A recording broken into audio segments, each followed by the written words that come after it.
to the Fulton County Commissioners Career Presentation Series. I'm your host, Lauren Lester, Director of Marketing and Communications for the Fulton County Commissioners. Today we will meet two individuals from the Fulton County Sheriff's Office. Rich Kilgore is the 911 coordinator and Deputy Jeremy Simon is with the K-9 unit. Both will discuss what training they took to get into each position as well as tell some stories of memorable moments. Sit back and enjoy watching this episode of the Fulton County Commissioners Career Presentation Series.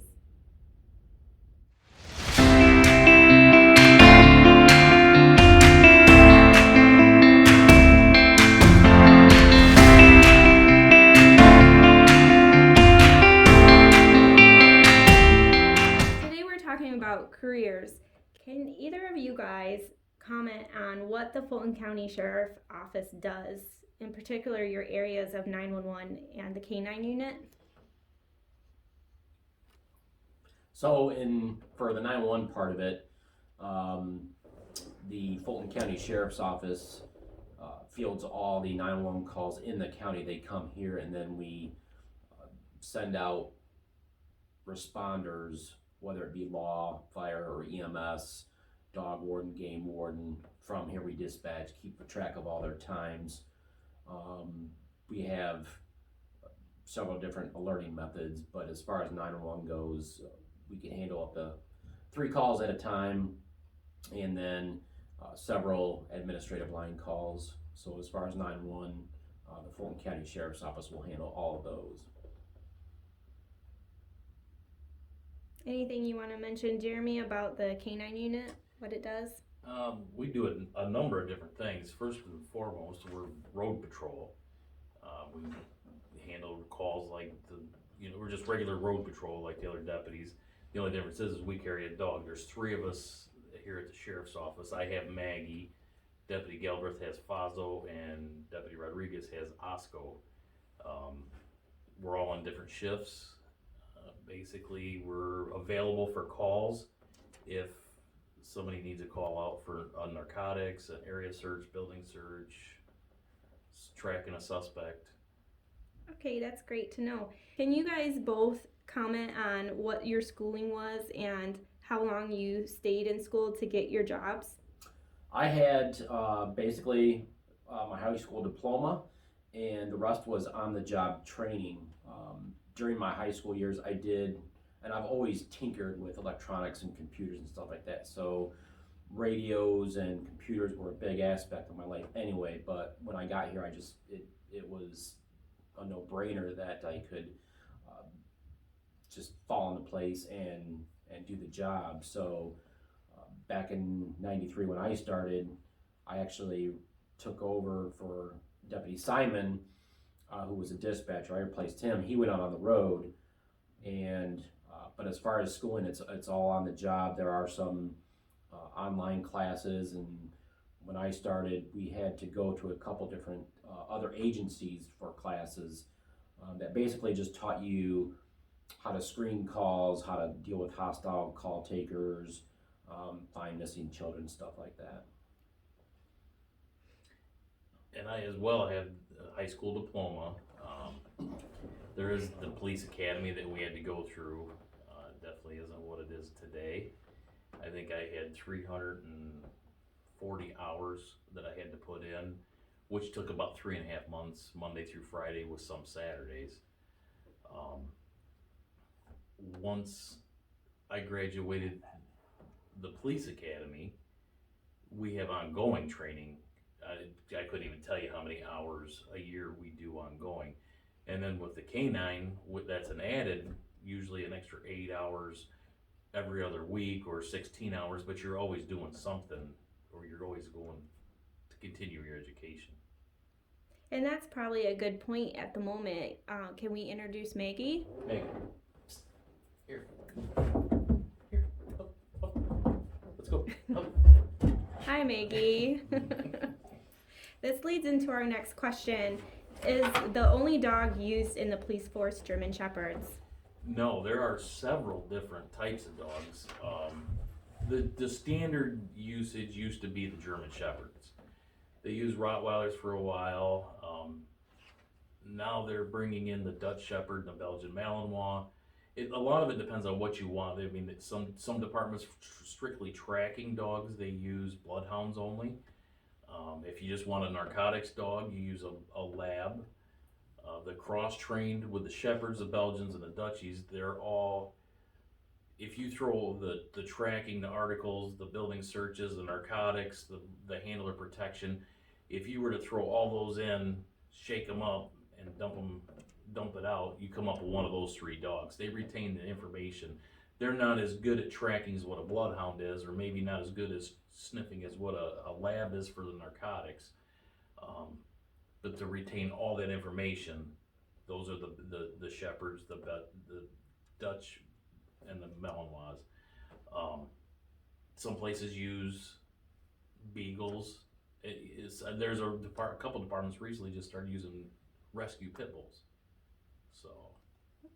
So it's basically kind of whatever needs to be done, they kind of fit that job duty with the dog. Correct. So Maggie kind of does a little bit of everything. Yes. What kind of training can you emphasize, Richie, on being a 911 operator? What would you clearly need to know, like how to talk to somebody in danger, but what else? The biggest thing is know your geography. All our dispatchers, if they don't start out with it, they have to learn very quickly the geography of the county. We've got 12 different townships. The fire and EMS districts run all sorts of different ways. The landscaping, the populated areas compared to the rural areas. There's just so many aspects of the county, even though it's almost like a rectangle, that's included in it. But geography is a big one. Computers, we deal with a lot of computers. We have each one of our workstations has 3 PCs running 6 different monitors that run 12 different programs 24/7, 365 days a year. The biggest thing, other than the geography, if you have some kind of background with public safety, police, fire, and EMS, that always helps. Math skills will help you out, and good personable experience with someone on the phone, good listening skills, talking skills is a plus. Deputy Simon, what kind of training did you have to go through to be able to work in the K9 unit? And what kind of training did Maggie have to go through to be a K9 for the police? Basically, I mean, the training to lead up to it, I mean, I just had 10 years on the road experience. My first K9 was Arnie. I got him in 2003. They're both trained the same way. He was fully trained, so I had to go down, or I went over to Elkhart, Indiana, learned what he knew. That took about four weeks. We retired him in 2013, and in July of 2014, I went to get Maggie. I went to Roger Bice down in Lima. Maggie is what we call a green dog. She really didn't have any. She had a little bit of odor for the marijuana, and she could track a straight line. I spent 6 weeks down there, and basically what we did is I taught her, and she, we worked off each other under the umbrella of the trainer.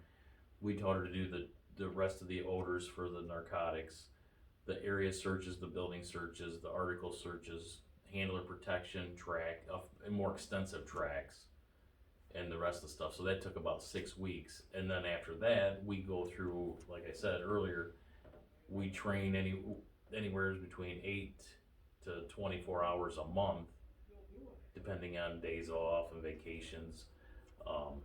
And then we have to recertify with the state once a year to show that we are proficient in what we do. Can you, either of you or both of you, tell us what was the hardest part of your training? Hardest part? The training isn't hard. You just have to be able to absorb it and apply it, I guess. But I mean, just like in anything, if you stick with it, enjoy it. Yeah, enjoy it. This job is, I mean, every day is different. Every call is different. You never know what you're going to get because people are so diverse not only in our area but around the country. So it is really enjoyable. I like it just because whenever there's a major happening or even a minor happening in the county, we're the first ones to know about it. We're the ones that get the balls rolling, and we, something comes in and we're sending Deputy Simon, heading that way, getting help to a person. You just have to remember that when people call 911, it's usually not to wish us to have a good day. They're usually having the worst day of their life at that time. Some people handle it better than others, but we usually get through it and get them the help they need. And as far as the training, I really haven't had a hard day. I mean, there's really, if you do what you enjoy, it just comes easy. That's good to know. So you guys have, for the most part, enjoyed your training Mhm. experiences. And I just want to kind of reiterate what we've said lately. You guys both have a high school diploma, but neither of you went on to college. Deputy Simon, you did do police academy. Correct. And then both of you did a lot of on-the-job training and learning. And still ongoing. And ongoing, okay. We have another question that's just a little different from what we've been asking. Can either of you answer, have you or someone on your team ever received a life-threatening call before? If so, how did you guys respond to it? And we received, that's not a common call, but it's not out of the ordinary. The true definition of an emergency is if life or property is in jeopardy. So there are several times that we get calls where somebody's either injured or but whether it be from an accident or on purpose from another person doing it deliberately. So it's not uncommon to have calls and handle those calls where someone's life is in jeopardy. And each one, like earlier, like you said, this job, each one's different. There's really no set. They all run similar, but each one is different. So there's no set way of actually doing it and getting to the, It's a case by case. Yes. This kind of leads into extending that answer you guys just gave us. What was the most horrific or most terrifying experience and or phone call you experienced while on the job? I'm sure for both of us, there's so many. I've taken calls where people have committed suicide with handguns and was found by a close relative immediately afterwards trying to talk them down. I've had explosions of, from car accidents or just industrial happenings. We have heard while on the phone, people dying. So it doesn't happen all the time, thank goodness, but it's not a rarity. So you could say that one of your special skills might be being able to stay calm and collected when you're on a call or taking a call.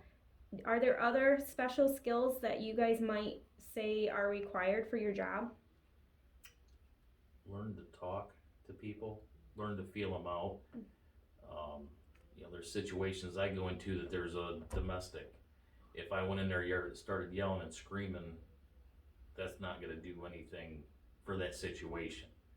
What you want to do is bring it down so that everybody else starts bringing themselves down. If I start yelling, they're going to yell louder to get over top of me. If I start talking low and just be straight and calm, then they kind of bring it down because they can't always hear what I'm saying. So if you keep the same tone, then that just learns to diffuse the situation a little bit.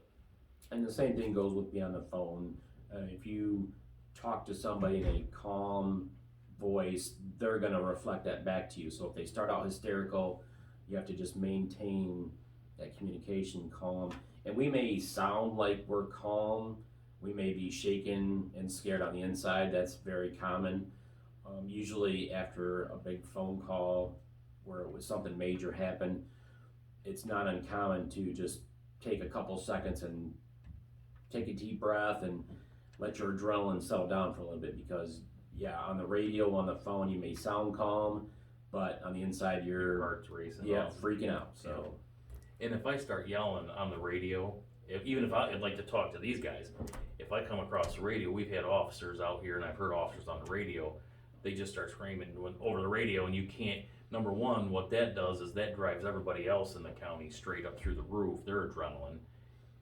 Two, these guys at the other end of the radio cannot understand what we're saying.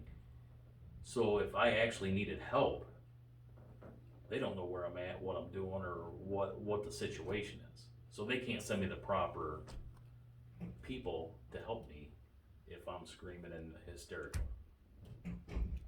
Okay, we're gonna jump to a new topic for a minute. Can both of you guys answer, what was the process on getting employed? What did you have to do? Like, were you interviewed? Did you have to do paperwork? Basically, I had an interest in law enforcement. I talked to the sheriff at the time. He basically gave me the rundown as to what they do. After that, I filled out my application.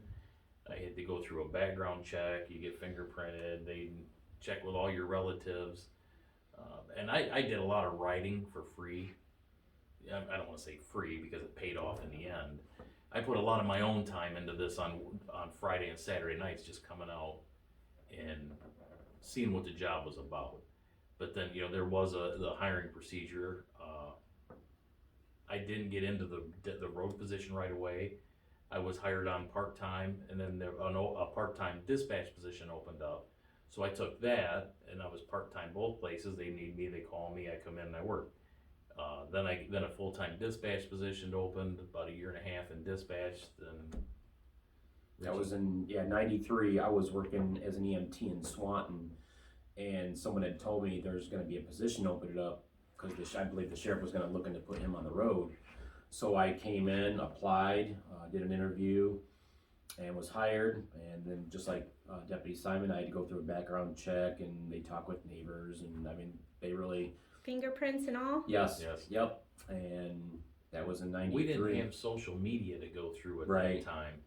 But now, That's a good point. Yes, so they go through your social media pages. Yes. Now, yes, as when I hire a dispatcher, one of the first things after looking through your application, doing a background check, I look through social media, Instagram, Facebook, Snapchat, all of them. And trust me when I say that even if you delete something, someone out there may still have it. So what you do on social media, on the internet, don't think that it's all a secret because it could come out. So just be careful. Tags and shares can Yep. really get people in trouble. In the background check, what they did is they also checked our school records.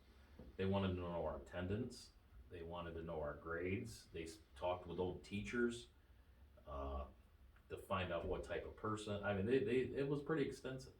No, that's good to know, and I think that answers that question that they were wondering, how you got to be employed. So be good, dot your T's and cross your I's. Right. Deputy Simon, this one is for you, and there's a couple questions here that all kind of meld together. How old do the canines have to be to work for the police officers? How young are the dogs when you start training them? Is there a limit to how old a dog can be in order to be trained and on duty? What is the selection process for choosing the dog? Start with the age. A lot of guys, it depends. I mean, we do a lot of, I shouldn't say we, but there's a lot of imports into the United States. By the time those dogs are started as puppies over anywhere, I mean, here or Germany or Czech Republic is where my first dog came from. They will start it as puppies, and they will get those dogs. They're looking for a certain attitude. They don't want a dog that's going to shy away from loud noises, bangs, gunshots, whatever. Then they go through and they put them in they teach them the housebreaking, they socialize them. Usually by the time that they come to the United States or they start training them, they're about a year to a year and a half. both of my dogs were about 2 years old. I think Fazo was 2 when we got him. It's about the average. Oscar was a year and a half. He was kind of young when we got him, but he was fully trained. They work him a lot of the time on the road, depends on the health of the dog.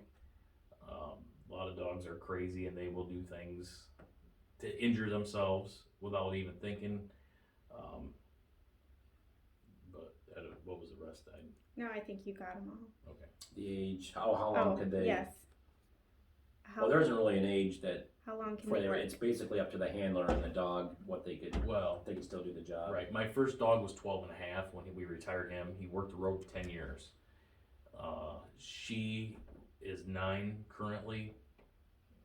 I'm thinking maybe another year and a half with her. She's a different dog than what he was. Some dogs are these dogs when they get them, that's all they want to do is work.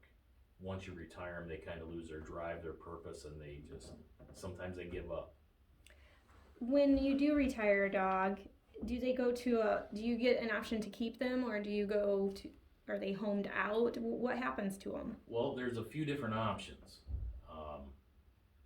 If I would say I could retire her in the county, in the county setting, if they purchase something, these dogs run anywhere between $10,000 and $17,000. For the county to purchase something and then just give it to me, the bylaws and everything, they cannot do that. So we agreed to put on a purchase price of $1 at the end. I have to pay something for her. So there, if I decide to keep her, I pay $1. If something changes in my life that I cannot keep a dog, then they rehome her. Worst case scenario, they will euthanize her. Now, I've been along the canine end for over 17 years. 99.9% of the guys keep their dogs, only because these dogs are with us more than our wives and kids are. I mean, they go to work with us, they go home with us, she goes to the lake with me, she's on the boat, she's a golf cart, in my truck. It's very, very, very rare you see me without my dog, on and off duty. So she's the true meaning of partner. Yeah. This one goes back to a training question. Did you guys get pepper sprayed? I did not. I didn't have to, not for dispatch. It's not that violent in the dispatch room. So do that in training? I don't know about the academy. I think they do now. They think they do now. When I got trained on it, I asked them what all was in it because I enjoy hot stuff. So I sprayed it on my finger and I tasted it. It's a lot of crushed peppers. That's as close as I came to being. Did you enjoy it? It was good. Oh gosh. What about tasers? Yeah, what about tasers? The tasers, Yes. We didn't have to. It was optional, but I think the majority of us did because we want to know what it was like, what we're putting somebody else, what somebody else is going through. I don't say what we're putting them through, but what somebody else is going through. I did it once. So what other equipment would you have gotten training on? Guns? I've had that. I mean, you didn't shoot each other, but you got training on guns. Right. Train every 6 months Every for 6 months. qualifications. Yes. Anything else? Any other equipment you get trained on? Well, you got the shotgun. The shotgun. Not only your handgun, your backup. When we carried ASP, we would get trained on those. There's just anything that we do here, we have to be trained on. So. Deputy Simon, as a canine officer, what are you mostly used for? It all depends. It goes in streaks. A lot of time lately, we've been doing tracks. As the group of us, our main job lately has been tracking suspects. We may get into a stint where everybody out here starts stopping cars and we get called in for narcotic usage or searches. It's hard to say. I mean, there really is no set. We just go where we go, and everything's, like we said, everything's different. And it probably is, like you said earlier, Maggie is trained on multiple things, so you Correct. just kind of go as needed. Yep. With 2020 being the year it is of COVID-19, how has it affected your guys' job? Masks. Yes. If we're not close together or if we're not socially distancing, it's a requirement in the office to wear masks. So if you see us in the hallways, we'll have a mask on, but if we're in our own offices or with, like Deputy Simon's in his own vehicle, he doesn't have to wear one, but if we're out of the vehicle, establishments, I mean, just like everyone else, it's common to see us, so. Yeah, and outside, and my job, when we're outside, that as long as we can distance, but for the mask is the big thing. And you're probably cleaning, Well, disinfecting equipment, and but we kind of go through, we do that anyhow. Yeah, we were doing it before the pandemic, and Richie, can you tell us where might some other places be that 911 operators work? Do they work in just police stations, or are there other places? some hold other jobs, but you can find 911 dispatchers anywhere that 911 calls are answered. Take Lucas County, for example, their communications, their safety building, one of their top floor, they have them broken down between call takers, 911 people that answer 911 calls strictly, and they got a law enforcement for the police department dispatchers, fire dispatchers, EMS dispatchers, and then the sheriff's. I mean, it's incredible how they do it. It's not feasible to do that here because we don't have that volume of calls or that population, and definitely don't have their money. But the way it works for our office is that our dispatchers are trained to do from start to finish the call. But you can find 911 dispatchers in police departments if they answer 911 calls, sheriff's offices. So you don't have to necessarily be in the sheriff's office. Depends on the county, depends on the city. yes. Do you get a lot of prank calls? No, thank goodness. Every once in a while, someone will attempt to test the system, but with today's technology, it doesn't take long for us to find out where you're at, even if you block your number or try and shut off your location. The technology is just so advanced right now that we have caught some people trying to prank the 911 system. I remember it was probably about 10 years ago, we were getting multiple 911 calls a day from the same number, but they would move locations. It turned out to be a juvenile from Swanton who was charged along with his parents for misuse of 911. They enjoyed a nice little fine, didn't serve any jail time, but just know that if you're gonna prank 911, we'll find you. Can we take a minute and go back to an interesting question we received from the students about training? When you were in training, do they ever try to make you laugh with a rubber chicken? No. That must be something new, but no. So Richie, we go back to answering calls. How many calls do you normally get every day? It varies. Usually the summer months are busier than the winter months. Unless it snows. Unless it snows. The first snowfall of the season that sticks is pretty busy in there. Last year we had over 16,000 911 calls. So this year I think we're probably going to surpass that by a little bit. And those are just 911 calls, not administrative calls, because we answer also for all our police departments in the county. If they're not available or tied up, they will ring in here also. So as far as the number goes, it could be anywhere from 100 to 1,000 a day. I mean, that's all calls, not just 911. So I think this could be answered by both of you guys. It is what's the funniest 911 call you've ever had, but Jeremy, I think it could be did you ever have a funny call you went out on? There's There's several. now I can't think of any, I mean, we were up by Lions right after Nature Fresh was built, and this guy kept calling in saying there was a fire. Or, no, it wasn't Nature Fresh, it was, North Star. And he kept seeing these fires. Well, I worked midnights at the time, and we went up, and we're up by Lions. This is, North Star's by Delta. And my sergeant and I are standing there, and this guy had been drinking. And he swore up and down Delta was burning down, and we're looking, and we can't see anything. Well, as we stood there and talked to him, what they do is they run their slag, they dump it in barrels out into the ground to cool off. When it's a little wet, it flames up, and it was just cloudy enough that it lit the whole sky up. And this guy thought we were crazy because we couldn't see it until it flared up. But there's been several throughout to the 28 plus years of doing this.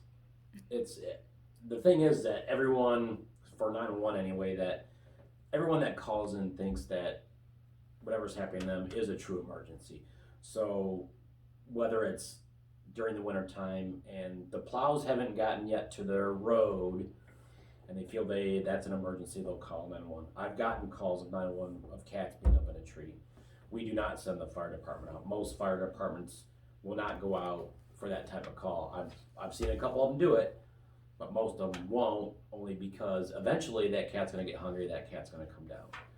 So we always tell people, well, we don't tell them that, but our saying in dispatch is, you've never seen a cat skeleton in a tree, meaning that a cat passed away up in a tree. They will always come down. When they're good and ready. Yep. You kind of touched this a little bit earlier, Richie, but for the 911 operator, what would happen if someone accidentally called 911? Would they get in trouble? No. If you accidentally call 911, do not hang up. If you hang up, that's an automatic law enforcement response, because we don't know if you're being held against your will. Someone else has control over you. So if you hang up, we will find out where your phone is coming from, where you're at, and we will automatically send law enforcement to verify that you're okay. Now, if you stay on the line, we'll ask you a few questions, we'll listen in the background, and we'll make the determination whether to send somebody out or not. But if you hang up, it's an automatic law enforcement response. You will not get in trouble. People do it quite often. People maybe cleaning their phone or something, hit a button, it calls in. Natural reaction is try stopping the call. Once 911's called, once you hit that second one, it's already signaled into our office Yes. that it came in, and we'll get a notification, even if it doesn't ring, that a call was made and disconnected before it actually connected to the system. So unless you continue to do it, I mean, you do it 5 times a day for a week straight, you're probably going to get in trouble. But if it's just a couple times, it was truly an accident. I've responded to calls, and Christmas is a big one. You get people with Apple Watches trying to set them up. You get older people with new phones. Their kids or grandkids got them a phone. They don't know how to operate it. A lot of guys will slide them in their pocket. Girls, or if they don't have the clip, they slide them in their back pocket. And we've listened to quite a few open, what we call pocket dials, 911 calls, where you don't know your phone's called, but actually it's called. We're monitoring it in there to see if we hear any distress in the background, anybody fighting, yelling, screaming, any distress whatsoever. Pretty interesting conversations. Yeah, we've tracked people, as they're either driving down the road or walking out in the yard. We could actually see with our mapping, where you're at. So we're listening. If we listen long enough and make a determination that everything's kosher, I mean, there's people laughing in the background, it sounds like there's no problem, it was accidental, we'll just disregard it. But yeah, we've heard pocket dials are pretty common. Can both of you share what is the hardest things about your job? I think that what both of us, I mean, you're gonna, especially when you first start out and you're new, you're low on the totem pole, you're gonna work holidays, you're gonna work weekends, you're gonna work odd hours, because emergencies don't care what time of the day it is. It changes? Nobody told me. So, yeah, you're gonna miss some family events, some things that you really want to do, but like during the fair, I mean that's a high priority for this county. This last year wasn't because of COVID, but usually the sheriff's office is there. There's no vacations allowed during that week because there's so much potential. I mean, everyone's already working anyway. No one gets any days off, but there's the potential of just the size of the crowds that we're all basically on alert all the time. And not only during the fair do we have to take care of the thousands of people that are there, we still have the county to deal with, Yep. our everyday operations. There's a lot of different things about my job. It depends on the day and what makes it hard. Some days paperwork's harder. I'll be honest, the hardest thing is when I got shot, I had to leave the scene. I knew this guy was out there. He pulled the trigger and shot me twice. Shot at my partner, my dog, when I released her. So I knew he was serious. And the hardest part, one of the hardest things for me on that day was to leave all my friends, everybody there. Because you don't want to see anything happen to anybody. Not that I was able to do a lot with it, but. So it wasn't necessarily being shot was hard, it was the unresolved situation that you had to leave. Right. Yeah, because the suspect took off, so he wasn't found for a while. Right. So this goes back to either of you could answer this because I think it could both apply, but it's directed, I think, toward you, Richie. How do you stay calm when you're on the phone with a person or during a scary situation? The biggest thing, because I've taken, and I still take calls once in a while that just take you back for a second because you can't believe that this is happening. So the biggest thing is you just take a half a second, take a deep breath, and then you go through your steps. You get the exact location, exactly what's going on. You get people moving that way. You get description of suspect or vehicles or something like that. Get everyone going there, and then like I said, I may sound calm on the phone, or usually on the radio, people can tell when you get excited. As much as you try and hide it, you can tell because you're going to talk a little faster because of that urgency. But on the inside, you're probably freaking out, and after the call, you may have to just take a walk for a second or just let that adrenaline rush. But just because we're not actually on the scene, you still feel it taking that call, because for the first minute or two, it's just you and the caller, regardless of what's going on, whether it's a domestic or a house fire or a burglary, robbery, something major. It's just you two, and the link in that phone call. You feel it. You're imagining what they're going through, so you could relay that. Try and get a sense of what the responders want to know. If I send Deputy Simon to a bank robbery, he's going to want to know description of the suspect. How many of them are there? A clothing description. Is there a vehicle? Which way did it go? How long ago? Was there a weapon shown? What was the weapon? Was it a handgun, long gun, black, white? All that information, and you got to get that information out now because you don't know where they're at. They might be around the corner. They might be a couple miles away. So, and there's other agencies in these calls, like State Patrol, that, you don't go on just one channel on the radio and everyone goes. You have to go on multiple channels, sometimes make phone calls to get other agencies to back you up. So you really need to know your equipment, your computer system, your software. Like, you need to be confident in your tools. Yes. So you can do your job and respond to the right people in the appropriate way. Yes, and there's a lot of programs in there, and I usually could train someone with the minimal amount of computer knowledge, and maybe they got a background in some kind of public safety, usually within a month. It's taken up to 3 months because there's so much in there, and if I don't go in there and work once in a while, I'll forget stuff too. There's so much that is in that room, so much information, so much power that you could do with all the information in there is just overwhelming sometimes. I don't even think I could, I don't even know what I would do in there. I worked 1.5 years in there. It's changed so much. I'm afraid that if I hit a button, I'll be linking NASA to, calling in satellites from somewhere. But going back to being calm, a lot of it is when you know your job, you do it, it all falls into place. You got to learn to control your breathing, control through that, like he said. Then after the call's over with, I when I worked dispatch, you're sending your friends to a call that could possibly be life threatening for them. That's more nerve wracking for me, sitting in a room and not being unseen. And I think some of that falls into how you stay calm, falls into how many years you've done the job, because you've given yourself time to acclimate, but you're Right. training yourself for that Well, situation. I don't want to keep going back, but the night that I got shot, when I was on the radio, I was talking just like this. Dispatch didn't even know I was the one that was shot because I was radioing that I have dogs, the suspect fled. I have dogs barking to the north. They dispatched the rescue to the intersection, not knowing that that's which way the suspect fled, because all I said is he fled. They dispatched him to the area where he was headed, and I got on the radio. I told him, no, here, we're going to send him here.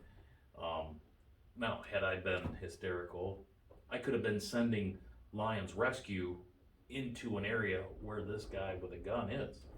So you definitely don't want to be like the movies when you hear shots fired, shots fired. Well, that did come across the radio. Yeah, not but for it wasn't me. him. It was his backup officer. But I mean that's unavoidable. And Oh, absolutely. everyone, when you hear that, it's unavoidable. You know what's going on, and I mean at that point, nothing else matters. Get him help now. Okay, we're going to transition a little bit. You mentioned this a little earlier, Richie, but can you go in depth about how you find people when they call 911?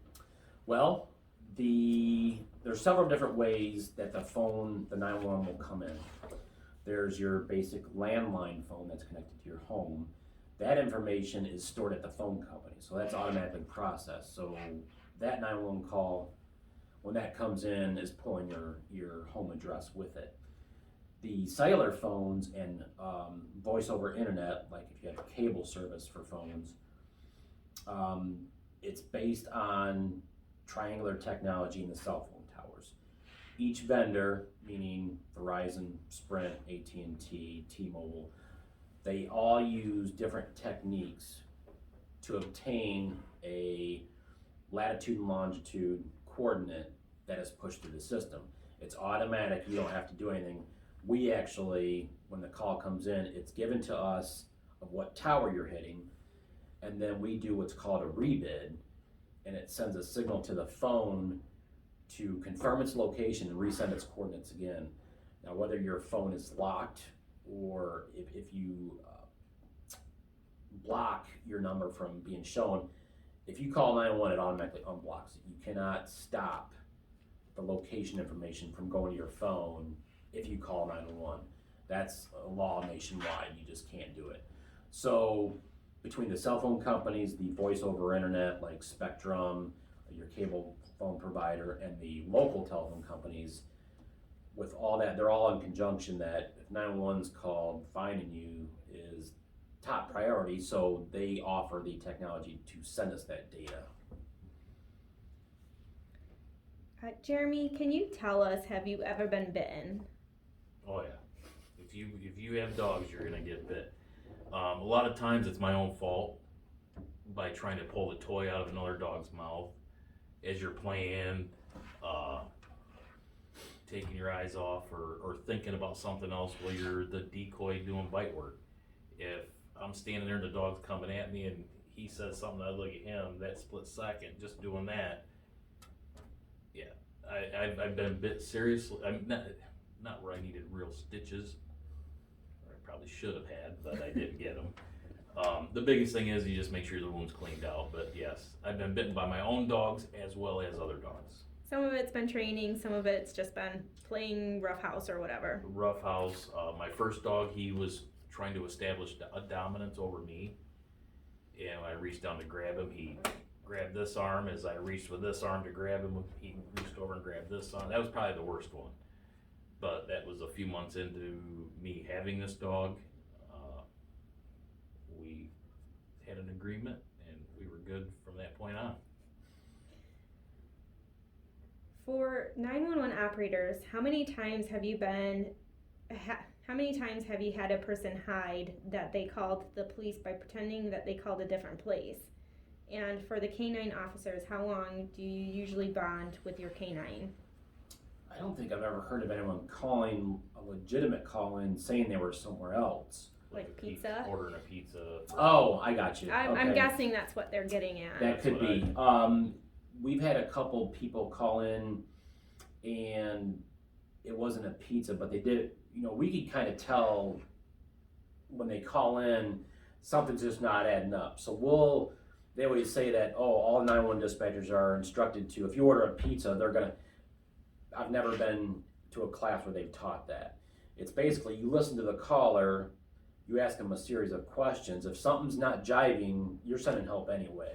So whether it's if you're gonna order a pizza or you're ordering a car from another country, if something's not adding up, we're not just gonna disregard it. We're gonna try and ask some more questions, keep you on the line, and get someone going that way.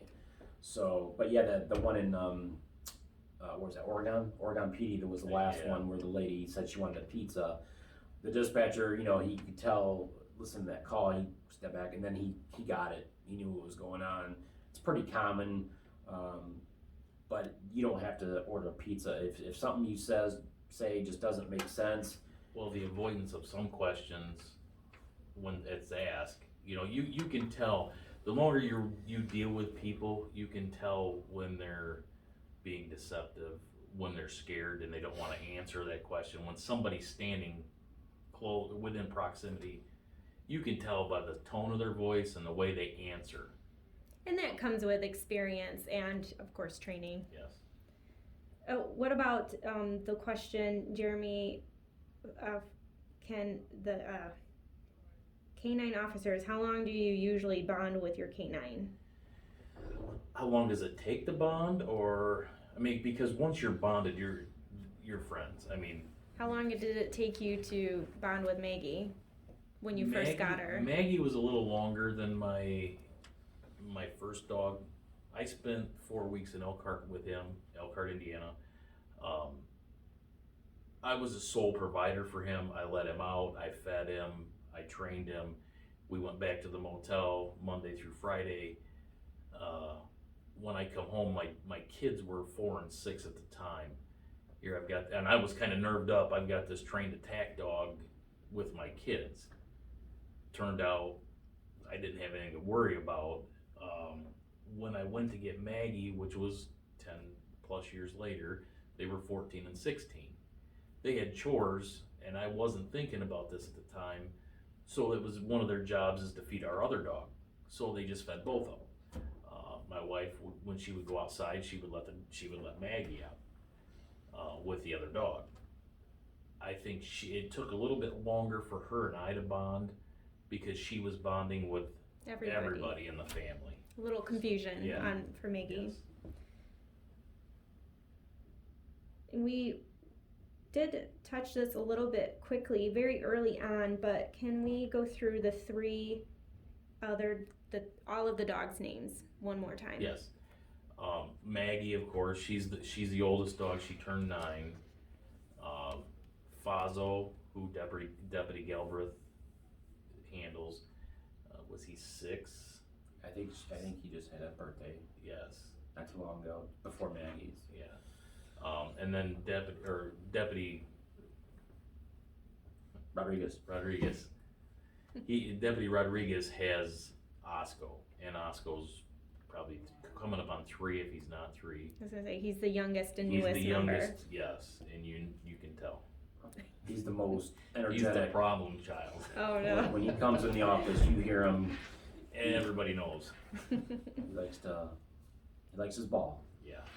So you both have worked as a 911 operator in dispatch, but Richie, you're really the 911 coordinator. So you do a little more than just answering calls. Can you kind of go into your job duties? Sure. My main job is to make sure that all the circuits, all the telephone lines, all the equipment, all the software, hardware is up and running, able to take calls. If something, any part of it actually goes down or malfunctions, I immediately get an alert along with either our county IT or our vendors. Somebody will get notified.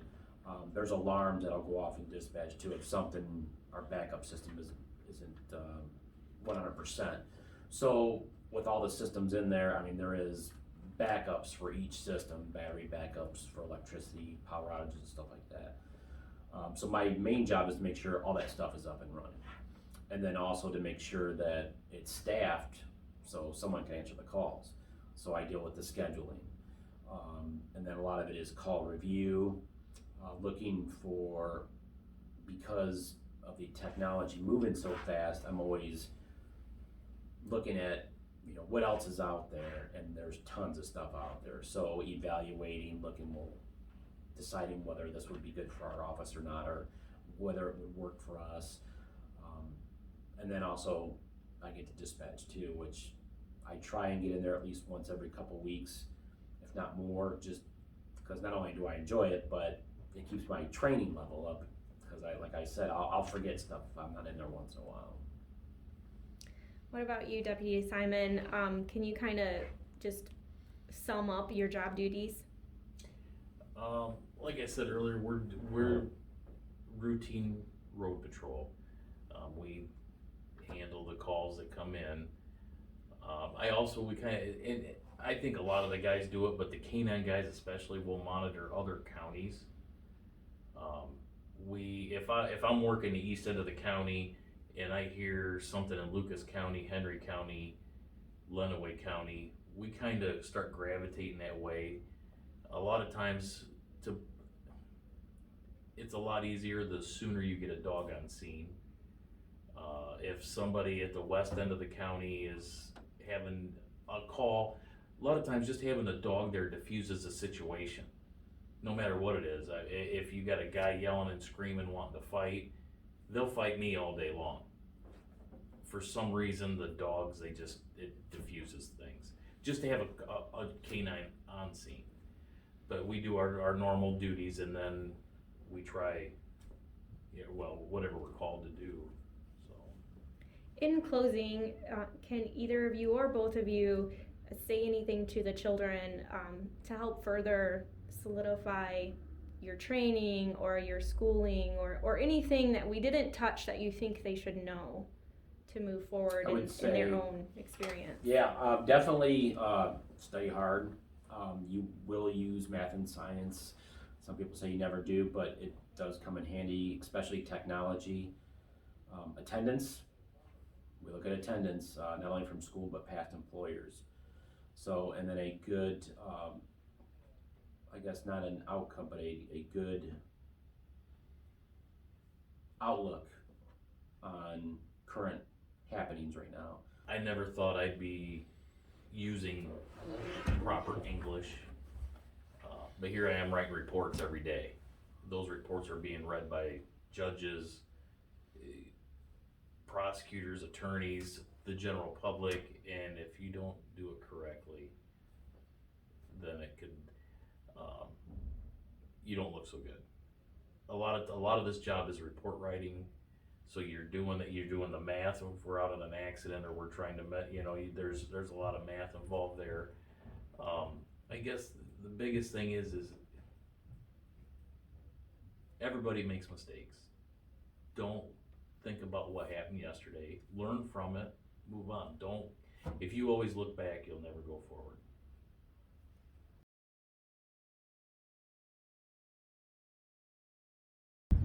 Basically, one of the things that we do when we do our training, or we're trained to do, is search for articles. If we get a house break-in or whatever, what we do is if the bad guy ran away from the scene, drop something along the way, or we get a scene where there's a knife used, gunshot, where there's a casing laying around. These guys, all of our dogs are trained for article searches to use their nose. Basically, this is just a challenge coin that I keep with me. We can throw it out there. We can leave this set for however long. For this purpose, we'll hit it pretty quick. These guys are trained reward-based. They all want their ball. That's what they like to do. That's what we reward them with when we find it. What she's going to do is she's going to go out there. She'll sniff around. She's going to find what the odor is that challenge. Now, metal's very hard to hold an odor, so the longer it goes, the lighter the odor gets. But they're trained to look for, they smell that as she's running back and forth, she will smell that, get a scent in that area, and then she will find what is not normal to that area. She will lay down. We do not want them picking it up, because if it's a gun, we don't want them dropping it at our feet. If it's a knife, it could cause damage to the dog, could ruin the evidence. So what we'll do, Maggie, here.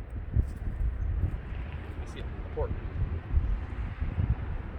What I'll do is I'm going to send her out on an area search. Floor.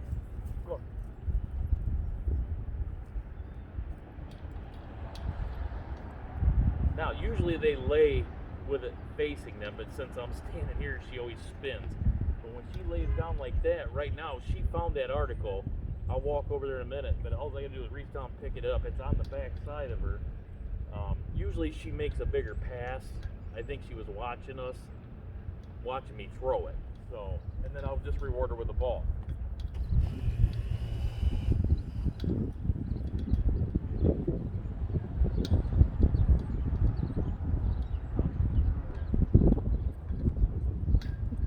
So basically, she found the coin that we threw out there. Now I noticed you're doing hand gestures. Does Yes. she know gestures and voice commands? But you're not talking in English to her. Right. A lot of times we get to a scene somewhere where, like when I worked nights, we'd get out in the middle of nowhere. If we had a house to watch, I could stand on one corner of the house. I could put her on the other corner. She could watch the side and the back to me. I could watch this side and the back to her. What we'll do is so with the hand commands, I can give her the commands without anybody hearing us. So when I do that, she downs. If I come up, she comes up. If I tap my leg, she goes to the heel position. And we can do that if she was running to me. I just do that. And then if I call, now, as much as they like these balls, they all do this, Sustein. And she should stand here or sit here the entire time until I tell her to go. What I'm going to do is I'm going to send her, and then I'll call her back without getting the ball, or I'll down her and see how that goes. Up work. Lenny. Lenny. Lenny.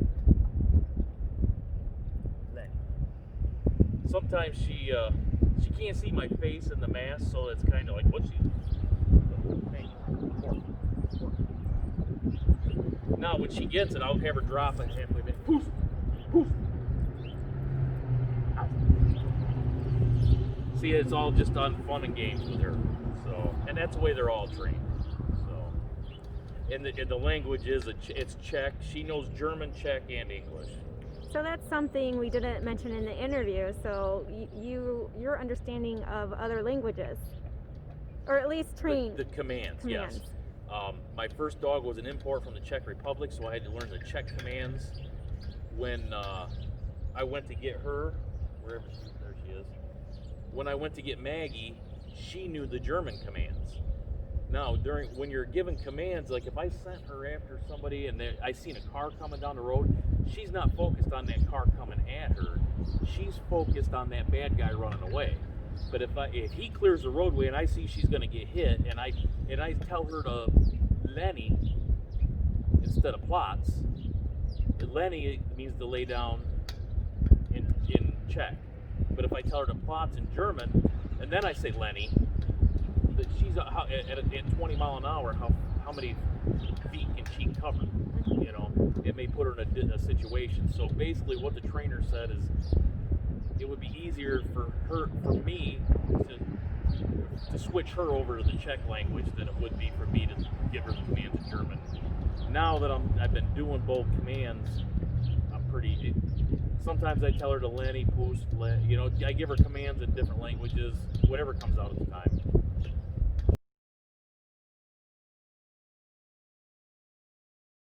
Okay, so what you're seeing here is just one of the 3 positions in the communication center.